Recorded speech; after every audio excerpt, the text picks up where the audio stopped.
Parliament descended into pandemonium when the former public protector stood up and uttered what many never believed would be uttered within the National Assembly walls. Arrest him now.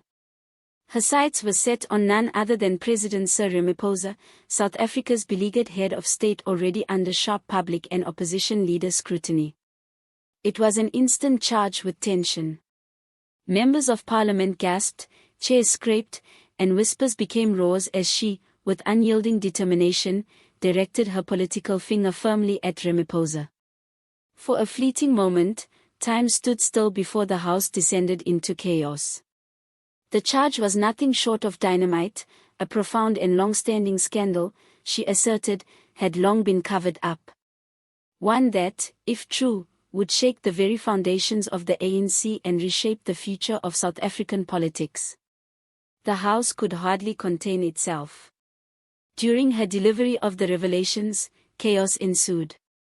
Opposition bench members sprang to their feet, calling for instant answers, and ANC stalwarts attempted to drown the accusations out with competing chants. The Speaker of Parliament pounded her gavel again and again, her voice rising as she attempted to regain order, but the mood had already developed beyond its control. Her declaration wasn't just impassioned, it was cataclysmically detailed. She accused a deliberate abuse of power, potential meddling with active investigations, and the invoking of executive privilege to keep quiet whistleblowers who had spoken out. She sketched a presidency which was not characterized by openness, but by deceit and cover-up.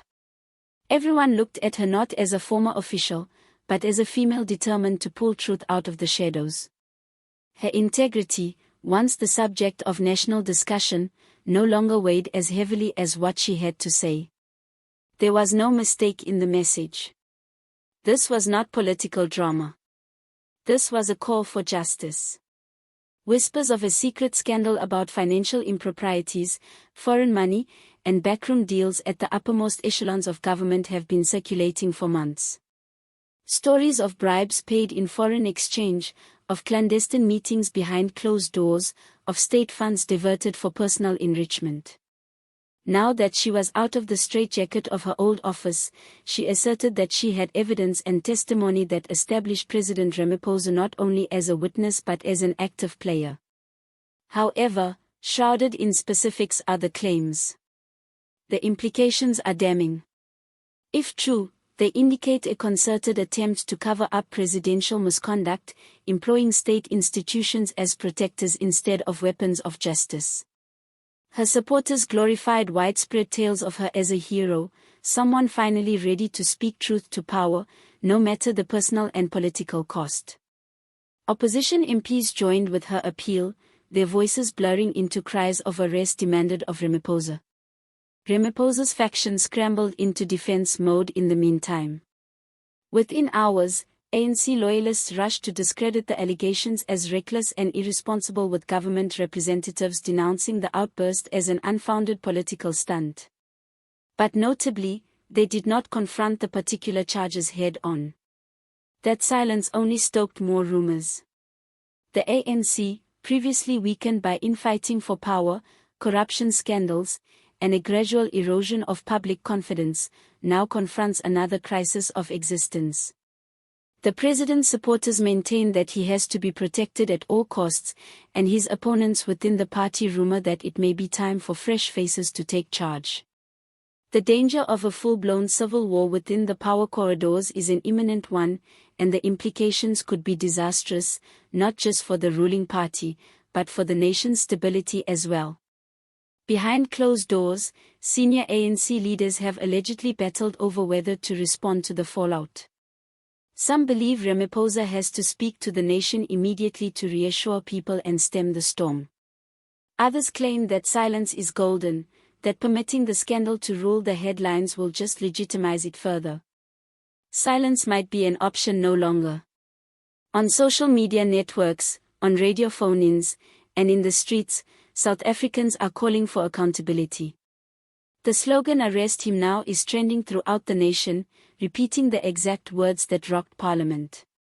Citizens no longer accept evasive explanations and political sidestepping.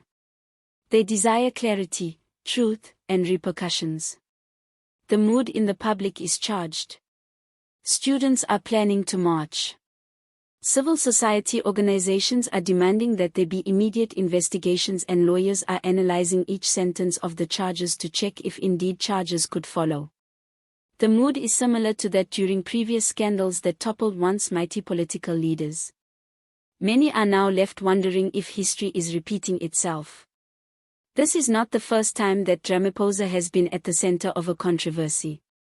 From the much-publicized farm robbery scandal to ongoing issues surrounding campaign funding during his ascension to power, his presidency has been perpetually on the brink of scandal. But never before has a respected former government official stood in the middle of Parliament and demanded that he be arrested. The symbolism is strong. Parliament, the House of the People, being employed not to protect the elite but to confront them. The pressure is now on Ramaphosa. Will he counter with openness, providing evidence and testimony to vindicate himself?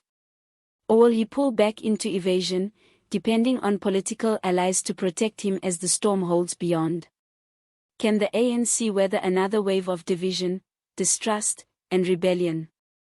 Or will this scandal prove to be the proverbial straw that breaks the camel's back and shatters the party irreparably? And what will be the role of South Africa's justice system in establishing whether or not these charges are corroborated or dismissed as theatre? South Africa is at a crossroads. The future of the country is either along one path of responsibility, change, and a reaffirmation of democratic values, or another of avoidance, silence, and further corrosion of public trust. Whether this dramatic act in Parliament results in meaningful consequences or merely another moment in the haze of political gamesmanship is to be determined. But something is for sure. Something has changed. The silence is no more. The phrase "arrest him now" has cut through the layers of political etiquette, and millions of eyes are waiting with bated breath for what happens next. Even as the dust settles, the question looms large. Will South Africa choose justice or convenience? Will Parliament act decisively, or will this moment join the long list of dramatic speeches that sparked outrage but ultimately delivered nothing? For the time being, the country is holding its breath. The former public protector has thrown down the gauntlet, defying not just the president, but the very institutions of democracy. She made it brutally clear in her scathing speech that accountability cannot be kicked down the road forever. Justice cannot be differential, and power cannot serve as a shield against the truth. One woman yelled above the storm, "Arrest him now." Whether that shout rings out to be an echo that dissolves into nothingness or the first line in a new book in South Africa's democracy will be determined by what transpires in the days ahead.